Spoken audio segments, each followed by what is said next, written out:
کا بھی باقاعدہ افتتاح ہو جائے گا۔ اس کے ساتھ ساتھ ہم باقی ضلعوں میں جو ہمارے ڈویژنل ہیڈ کوارٹرز ہیں، جو ہمارے مرج اضلاع ہیں، انشاءاللہ تعالی جولائی اور آنورڈ اس میں بھی باقاعدہ اس کا گراؤنڈ بریکنگ سرمنی ہوگی اور اس کا بھی ہم افتتاح کریں گے انشاءاللہ تعالی۔ چونکہ آپ سب کو پتہ ہے کہ جو حالات خیبر پختونخوا میں بالخصوص پاکستان میں اور پوری دنیا میں چل رہے ہیں، تو اس وقت تمام ہر جگہ سیکیورٹی کے حالات خطرناک حد تک خراب ہو چکے ہیں۔ اس لیے باقاعدہ میں نے جو ہماری آخری میٹنگ تھی وفاقی نمائندوں کے ساتھ، اس میں باقاعدہ اس چیز کا میں ذکر کر چکا تھا، کیونکہ جو بلوچستان میں ہوا افسوسناک واقعہ تھا، اس کے بعد 2-3 جگہ پر ادھر خیبر پختونخوا میں کوشش کی گئی، لیکن میں اپنے پولیس کو، سی ٹی ڈی کو، اسپیشل برانچ کو خراج تحسین پیش کرتا ہوں کہ انہوں نے بروقت کارروائی کی اور کوئی بڑا حادثہ ہونے نہ دیا۔ اس کے ساتھ ساتھ جو اسلام آباد میں ہوا افسوسناک واقعہ، افسوسناک سانحہ، تو اس پر بھی ہمیں بہت زیادہ غم تھا۔ تو ان تمام تناظر کو دیکھ کر جب آخری ملاقات وفاقی نمائندوں سے ہماری ہوئی، تو اس میں ہمارا ایک ہی ایجنڈا تھا کہ بالخصوص خیبر پختونخوا میں اور بالعموم پورے پاکستان میں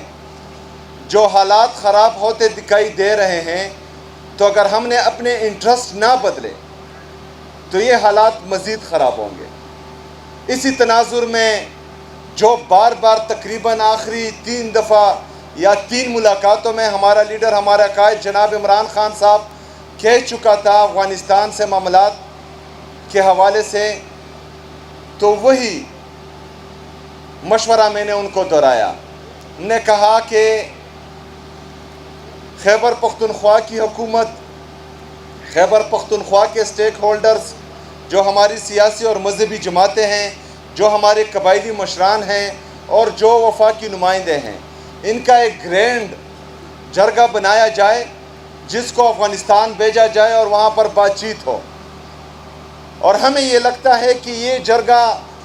یہ مؤثر ہوگا، اور اگر وہاں پر یہ جرگہ جائے گا جس میں یہ تمام لوگ شامل ہو، تو مجھے امید ہے کہ حالات بہتری کی طرف جائیں گے۔ بہرحال وہ جرگہ بننے سے پہلے اور آگے جانے سے پہلے ہی کارروائیاں شروع ہوئی، لیکن ہم یہ بار بار بتاتے آئے ہیں اور انشاءاللہ تعالی یہ ہمارا زندگی بھر موقف رہے گا کہ پاکستان کے انچ انچ کی حفاظت کرنا ہمارا قومی فریضہ ہے، اور ہم انشاءاللہ تعالی ہمیشہ پاکستان کے ساتھ کڑے تھے، کڑے ہیں اور کڑے رہیں گے انشاءاللہ تعالی۔ لیکن میں یہ ضرور کہوں گا کہ کچھ پالیسیز پر نظر ثانی کرنی چاہیے اور پوری پاکستانی قوم کو اعتماد میں لینا چاہیے۔ جہاں پر بورڈ آف پیس کی بات آتی ہے، وہاں پر بھی قوم کو، پارلیمان کو اعتماد میں لینا چاہیے۔ جہاں پر ایران، اسرائیل اور امریکہ کی بات آتی ہے، تب بھی تمام سیاسی جماعتوں کو، پورے پاکستان کو اور پارلیمان کو اعتماد میں لینا چاہیے۔ اگر اس کے بعد بھی کوئی فیصلہ ہوتا ہو یا اس کے بعد بھی جو ہے کسی کے ذہن میں کوئی بھی فیصلہ پایا جا رہا ہو، کیونکہ ہمیشہ سے بدقسمتی سے فیصلے بند کمروں میں ہوتے ہیں، تو برائے مہربانی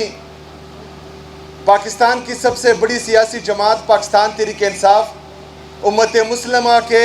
جو آخری لیڈر رہ چکے ہیں، جو ابھی اڈیالہ جیل میں ہیں، جس کا نام عمران احمد خان نیازی ہیں، جو بھاری اکثریت سے 8 فروری 2024 کو الیکشن جیت چکے ہیں، ان کو، ان کی سیاسی پارٹی کو، تمام سیاسی پارٹی کو، تمام سیاسی اور مذہبی جماعتوں کو جو جمہوریت کا حسن ہے، اور وہ یہ پارلیمنٹ اس کی توقیر کے لیے ان تمام لوگوں کو